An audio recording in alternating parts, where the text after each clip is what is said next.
हम लोग उस दिन गांव जाने के लिए निकले थे और दिल्ली रोहिणी से रात को 10 बजे की बस पकड़नी थी। लेकिन उस दिन 10 बजे वाली बस कैंसिल हो गई और हमें 2 घंटे और वेट करना पड़ा। फिर रात को 12:30 बजे हमें दूसरी बस मिली। मैं, मेरी माँ, छोटी बहन और पिताजी सभी लोग काफ़ी थक चुके थे और हम लोगों ने चिंता में खाना भी नहीं खाया था। तो बस निकलने से पहले हम लोगों ने थोड़ी चाय के साथ समोसे ले लिए थे। बस काफ़ी रात की थी, इसलिए बस में मुसाफिर काफ़ी कम थे और बस शुरू होते ही ठंडी हवा के कारण हम सभी को नींद आ गई।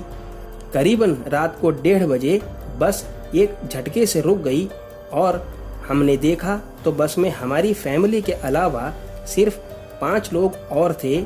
और तभी कंडक्टर ने कहा कि बस खराब हो गई है और आगे नहीं जाएगी, आप सब लोग कोई दूसरी बस देख लो।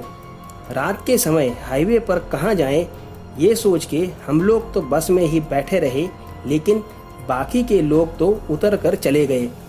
कुछ देर बाद कंडक्टर ने पिताजी से कहा कि भाई साहब, आपको भी दूसरी बस में चले जाना चाहिए क्योंकि बस बिगड़ी हुई है।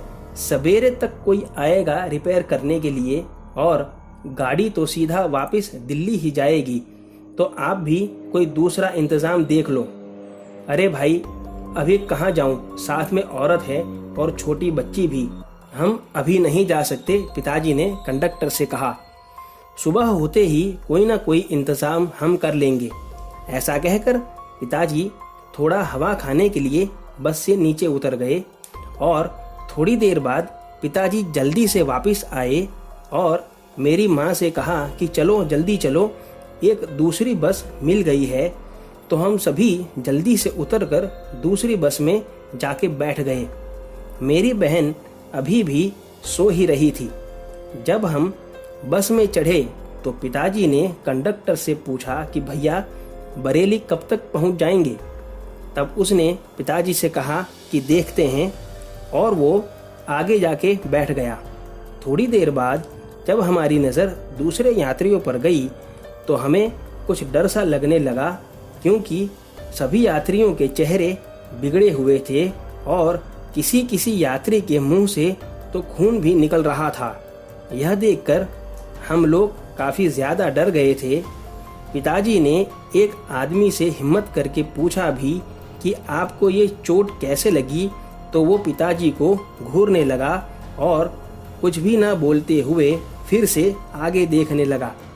पिताजी को समझने में देरी नहीं लगी कि हम सब लोग फंस चुके हैं और पिताजी तुरंत ड्राइवर के पास भागे और उससे कहा कि बस रोक दो, हमें आगे नहीं जाना है। लेकिन उस ड्राइवर ने पिताजी को कोई जवाब नहीं दिया और वो बस को और तेज़ चलाने लगा। पिताजी तुरंत कंडक्टर के पास गए और उससे कहा कि हमें यहीं उतार दो, हमें आगे नहीं जाना है। तब उस कंडक्टर ने पिताजी को धक्का मार दिया और कहा कि चुपचाप बैठ जाओ, बस अब कहीं रुकने वाली नहीं है। और उसकी चमकती आंखें देखकर पिताजी डर से हमारे पास आकर बैठ गए। लेकिन मेरी मम्मी ने कहा कि आपने एक बात गौर नहीं की कि ये बस कुछ देर में रुकती है और कोई ना कोई भूत इस पे चढ़ता है और कोई भी नीचे नहीं उतरता।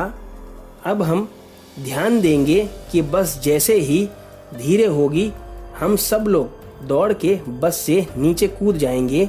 आप छोटी को अपनी गोद में उठा लीजिए और मैं छोटू के साथ में कूद जाऊंगी। पिताजी और माँ ने जैसा सोचा था वैसा ही मुझे कह दिया था करने के लिए, और हुआ भी वैसा ही कि बस जैसे ही कम स्पीड में आई, हम समझ गए कि ये रुकने वाली है। बस जैसे ही रुकी, हम लोग बिजली की तरह दौड़े और बस के नीचे कूद गए। जैसे ही हम बस से नीचे कूदे, बस वहाँ से स्पीड में हवा हो गई और कुछ दूर ही जाकर रोड से नीचे गिरी और उसका बड़ा भयानक एक्सीडेंट हुआ। हमें कुछ समझ ही नहीं आ रहा था कि ये सब क्या हो रहा है। हम लोग रोड के किनारे खड़े हो गए थे और 1.5 घंटे के बाद जब सवेरा हुआ हमें दूसरी बस मिल गई। बाद में हमें पता चला कि वो बस जिसका एक्सीडेंट हुआ था वो एक भूतिया बस थी जो कभी कभी ऐसे ही किसी को दिख जाती है, और उस बस का 2 साल पहले एक्सीडेंट हो गया था जिसमें कोई जिंदा नहीं बचा था। दोस्तों, आज की कहानी में बस इतना ही। अगर आपको कहानी पसंद आई हो तो चैनल को सब्सक्राइब करना ना भूलें, और अगर आपके पास भी ऐसी कोई कहानी है तो मेरे साथ मेरे ईमेल या फेसबुक पेज पर शेयर कर सकते हैं। दोनों का लिंक डिस्क्रिप्शन बॉक्स में दिया हुआ है। तो मिलते हैं अगली वीडियो में। तब तक stay home, stay safe. Thank you.